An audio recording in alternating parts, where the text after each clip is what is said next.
सीता घर की गलियों में घूमता हुआ राजू इस बात की चिंता किए हुए अपने घर जा रहा था कि वो किस तरह से क्या करे। राजू का जो भाई था उसका नाम था रामू। वो एक सेठ जी के घर पे काम किया करता था। सेठ जी जो है वो राजू को बहुत ही बातें सुनाया करते थे इसके भाई को। राजू ने अपने भाई से ये कहा था कि वो अपने सेठ से कह के मुझे भी कहीं काम धंधे पे लगवाए। जब राजू का भाई रामू ने ये बात अपने सेठ से कही तो बहुत बातें सुनी। रामू अपने सेठ से कहता है, अरे साहब जी, मेरा भाई है ना राजू, उसे उसे अपने घर में ना झाड़ू पोछे के और खाना बनाने के काम में लगा दो प्लीज़। उसका ना दरअसल कोई रोज़गार नहीं है, कहीं पे भी उसे काम नहीं मिल रहा है। तो मैं सोच रहा हूँ कि आप उसे यहाँ पे अपने घर पे रख दें। जैसे मैं यहाँ पे माली का काम करता हूँ, आपके काम करेगा, ठीक है? इसी तरह से राजू जब अपने घर आता है तो उसकी पत्नी उसे बहुत ही बातें सुना रही होती है। राजू की पत्नी सीता राजू से कहती है, अजी सुनते हो, काम काज के तो आप है नहीं। जब देखो बस इधर उधर जाके थोड़ा बहुत काम करके आते हैं और दो पैसे कमा के लाते हैं। अरे इतनी महंगाई के दौर में ये दो पैसे किसी काम के नहीं है। जाके कोई अच्छा सा काम ढूंढो। आपने रामू से तो कह दिया था काम का, लेकिन खुद भी जाके सेठ जी से पूछो। अरे भगवान, क्या कर रही हो? जब देखो तुम मुझे ताने मारती रहती हो। अरे बोला ना, कर दूंगा कुछ ना कुछ। अब मैंने सेठ जी से बात करवाई है ना, रामू रामू बात करेगा ना, तो मैं सेठ जी के पास चला जाऊंगा काम के लिए। अरे रामू की पूरी 5,000 तनख्वाह है। मैंने भी कहा है कि मेरी पूरी 5,000 तनख्वाह लेके आना। देखो क्या होता है। अरे रामू की तो बात सुन के सेठ जी बड़े ही पगला गए थे। उसने फौरन ही कहा कि वो अपने भाई को यहाँ पे आ जाए, ले आए काम के लिए। और उसने ये कहा कि सुनो, तुम्हारा भाई यहाँ पे किचन का भी काम करेगा और पूरे घर की सफाई भी करेगा। और मैं जो उसे पगार है ना, पूरे 4,000 रुपये दूंगा। क्या कहते हो, मानते हो? इतने में राजू जो है वो रामू से पूछता है। अरे रामू, क्या हुआ? कोई काम धंधे का पता लगा कि नहीं? रामू राजू से कहता है, हाँ हाँ भाई, बिल्कुल लग गया है। मैंने सेठ जी से कहा था कि आप खाना बनाते हैं, बहुत अच्छा बना लेते हैं और घर के काम भी कर लेंगे। तो मैंने तो कह दिया है उनसे कि आप आ ही जाएंगे आज से ही। तो आप आज से चले जाना सेठ जी के घर में। हो सके तो माल भाभी को भी ले जाना। अरे हाँ हाँ रामू, तुम फिक्र नहीं करो। मैं ना इनके साथ ही जाऊंगी और सारा काम करके हम साफ सुथराएंगे ताकि सेठ जी हमसे खुश हो जाएं। अजी सुनते हो, हम दोनों जाएंगे वहाँ पे। मैं किचन का काम कर दिया करूंगी और तुम बाकी दूसरे काम कर देना। और कोशिश करना कि तुम अच्छे अच्छे खाने जो बनाते हो ना वहाँ पे भी बना के खिलाओ ताकि सब खुश हो जाए हमसे। अरे हाँ भाग्यवान, बिल्कुल सही कह रही हो तुम। मैं ना अच्छे से बिरयानी अपने हाथ की खिलाऊंगा सेठ जी को, ताकि सेठ जी उंगलियां चाटते रह जाएं और सेठ जी इस तरह से खुश भी हो जाएंगे। चलो चलते हैं काम के लिए। इतने में दोनों पति पत्नी सेठ जी के घर आ ही जाते हैं और आके बड़ा बढ़िया सा खाना भी तैयार कर लेते हैं। घर के सारे काम काज हो जाते हैं और दोनों सुकून से खड़े हुए सेठ जी की राह देख रहे होते हैं। इतने में सेठ जी जो है वो अचानक किचन में आता है और राम यहाँ राजू से कहता है, अरे राजू, खुशबू तो बहुत ही बढ़िया आ रही है। क्या बना दिया है तुमने ऐसा कि खुशबू खुशबू हुआ भाई पूरा किचन?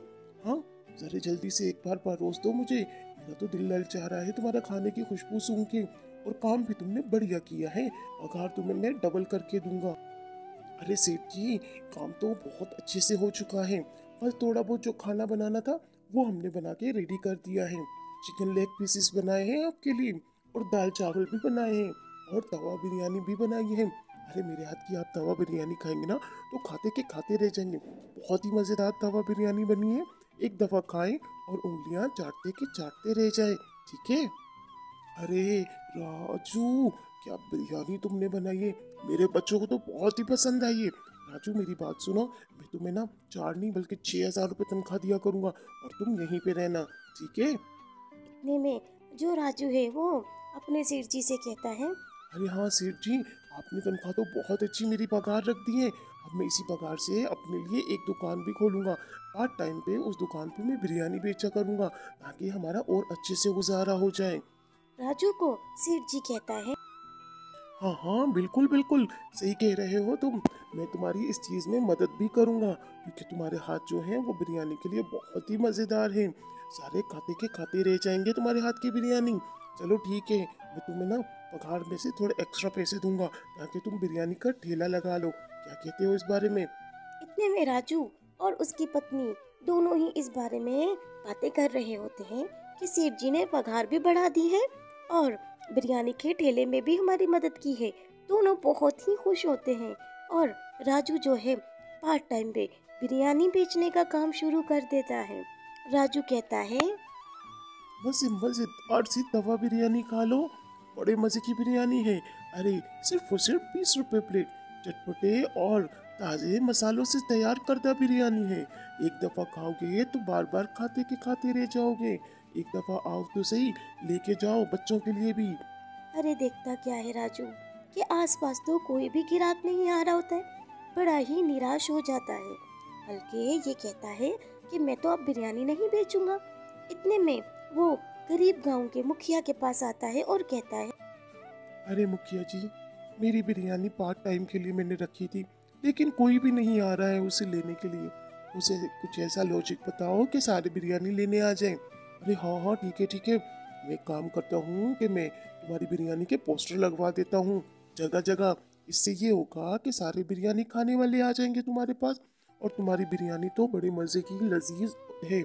इतने में क्या होता है उन पोस्टर्स को देख के आसपास के गांव वाले लोग और दूसरे गांव के लोग भी आते हैं राजू के पास बिरयानी खाने के लिए। बिरयानी की रश देख के तो राजू बहुत ही खुश हो जाता है। इसी तरह से राजू की सफलता बढ़ती ही जाती है। वो तवा बिरयानी बेच के अपना बहुत अच्छा गुजारा करता है। राजू का जो सेठ होता है वो राजू की इन सारी चीज़ों से बहुत ही खुश होता है। राजू की बहुत ज़्यादा मदद करता है इस काम के लिए। आज राजू का सेठ ना होता तो राजू इतना ज़्यादा कामयाब भी नहीं होता। आज अच्छे लोगों की वजह से इस तरह के जो गरीब लोग हैं बहुत ही सफलता हासिल करते हैं।